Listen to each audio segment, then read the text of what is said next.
আজকের গল্প লাল বেনারসি। কলমে কবিতা চক্রবর্তী। খুব ছোটবেলায় একমাত্র পুত্র অয়নকে রেখে তার স্কুলমাস্টার বাবা মারা যান। অয়নের বয়স তখন ৮ বছর মতন। মা মৃণালিনী খুব সুন্দর গান করতেন, বাড়িতে কয়েকজনকে গান শেখাতেন।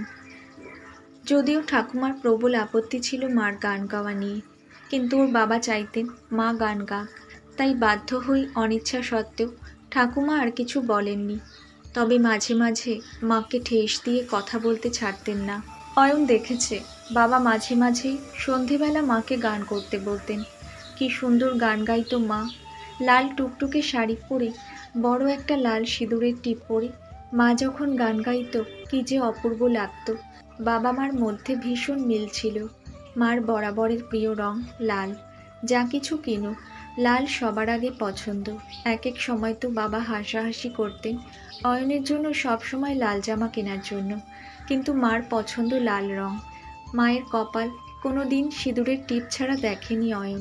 পায়েও সবসময় আলতা পরে থাকতো মা। অয়নের মনে আছে বাবা প্রায় বলতেন, বুঝলে বড় বউ, এবার তোমাকে ঠিক একটা লাল রঙের বেনারসি কিনে দেব পুজোর সময়। আসলে বিয়ের সময় তো বেনারসি দিতে পারেনি দুই বাড়ির লোকই। খুব সাধারণ শাড়ি পরেই মার বিয়ে হয়েছিল।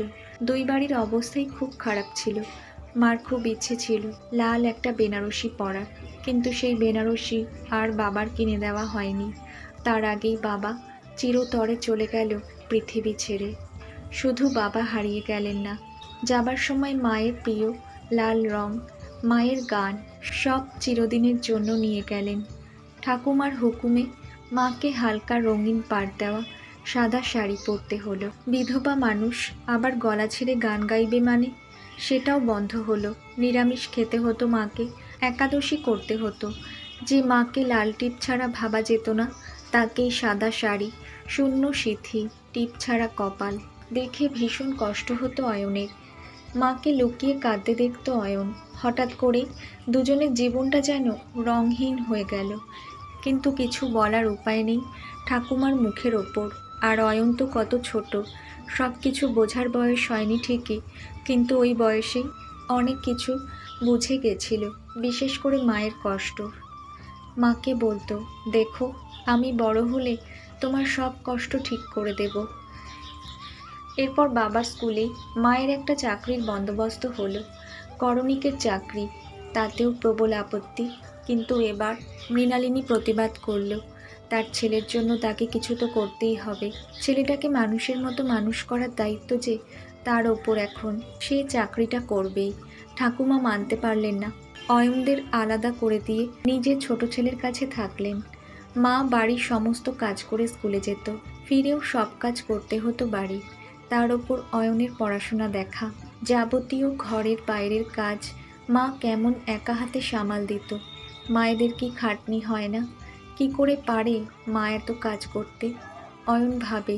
শুধু যখন অয়নকে ঘুম পাড়াতো তখন মা খুব আস্তে আস্তে গান করে অয়নকে ঘুম পাড়াতো। মাকে কতদিন দেখেছে সেই সময় কাঁদতে। অয়ন জিজ্ঞাসা করত, মা কেন কাঁদছো? মা হেসে বলতো, তুই তাড়াতাড়ি বড় হয়ে যা, আমি আর কাঁদব না। আজ অয়নের বিয়ে। অয়ন একটি কলেজের অধ্যাপক। নিজের পছন্দের পাত্রী মৌমিতার সাথেই বিয়ে হচ্ছে। মৌমিতাও ওই কলেজে অধ্যাপনা করে। খুব ভালো মেয়ে। বাড়ির সবাই খুব খুশি। সারা বাড়ি গমগম করছে, সানাইয়ের সুর বাজছে। এবার অয়নের গায়ে হলুদ হবে। অয়ন মাকে গিয়ে বলল, তুমি সবার আগে আমাকে হলুদ দেবে মা। মৃণালিনী আঁতকে উঠে বলল, এরকম কথা বলবি না, আমি বিধবা মানুষ, আমি বিয়ের কোনো অনুষ্ঠানেই থাকতে পারবো না। আর মাকে তো ছেলের বিয়ে দেখতে নেই, কাল বউ নিয়ে আসবি, তখন আমি দেখব। কিন্তু অয়নের জেদ, সে কিছুতেই মাকে ছাড়া গায়ে হলুদ ছোঁয়াবে না। সবাই অনেক বোঝালো, কিন্তু অয়নের সেই এক জেদ। আর বিয়ের সময় তার মা তার পাশে বসে থাকবে, তবেই সে বিয়ে করবে, না হলে বিয়ে করবে না। সময় বয়ে চলেছে, এরপর দেরি হলে মুশকিল হবে। অয়ন ঠায় বসে মায়ের ঘরে। মাকে আগে তার গায়ে হলুদ ছোঁয়াতে হবে। বাধ্য হয়ে মৃণালিনী একটুখানি হলুদ আগে ছেলের কপালে ছোঁয়ালেন, তারপর গায়ে হলুদ হলো। সবাই মুখ চাওয়াচাই করলো, কিন্তু অয়ন কোনো ভ্রুক্ষেপ করলো না। মৃণালিনী নিজেকে আর সবার সামনে আনলো না, ঘরেই বসে থাকলো। জানি না আত্মীয় স্বজনরা কি ভাবছে। এরপর বিকেলে অয়ন আসলো মায়ের কাছে, হাতে একটা প্যাকেট নিয়ে। ফোনটা অন করে মায়ের সামনে ধরলো। নতুন বউয়ের সাজে সজ্জিত মৌমিতা দেখা দিল ফোনের স্ক্রিনে। মৌ বলল, আন্টি তুমি কিন্তু আজ আসবে আমাদের বিয়েতে। তোমাকে ছাড়া আমরা কিন্তু বিয়ে করব না। আর অয়নের হাতে যে প্যাকেটটা আছে তাতে একটা শাড়ি আছে, আমরা দুজনে মিলে কিনেছি। তুমি সেই শাড়িটা পরে আজ আসবে। আমি অপেক্ষায় থাকলাম, কিন্তু অয়ন প্যাকেট থেকে একটা শাড়ি বের করলো, লাল পাড় সাদা বেনারসি শাড়ি। বলল, আজ তুমি এই শাড়িটা পরে আমার সাথে যাবে, আমার পাশে বসে তুমি আমার বিয়ে দেখবে। কোনো নিয়ম আমি মানি না। আমি শুধু আমার মাকে জানি, যে আমাকে আজ এই অবধি এনেছে। সে না থাকলে আমি কোথায় থাকতাম। এখনই তুমি এটা পড়ো। 2 হাত ছিটকে গেল মৃণালিনী। এ কিছুতেই হতে পারে না। আমি বিধবা মানুষ, আমি লাল পরি না, পড়তে নেই। আমি কিছুতেই পারবো না এটা পড়তে। লোকে কি বলবে? সবাই হাসাহাসি করবে। অয়ন মাকে শান্ত করে বলল, আর কতদিন লোকের ইচ্ছেকে দাম দেবে, নিজের সব কিছু বিসর্জন দিয়ে? তুমি কি চাও না বাবার ইচ্ছে আমি পূর্ণ করি? বাবা ওপর থেকে দেখে আজ কত খুশি হবে তোমাকে লাল বেনারসিতে দেখে। তুমি না করো না মা। আমি চাই তুমি তোমার ভালো লাগাগুলো নিয়ে বাঁচো।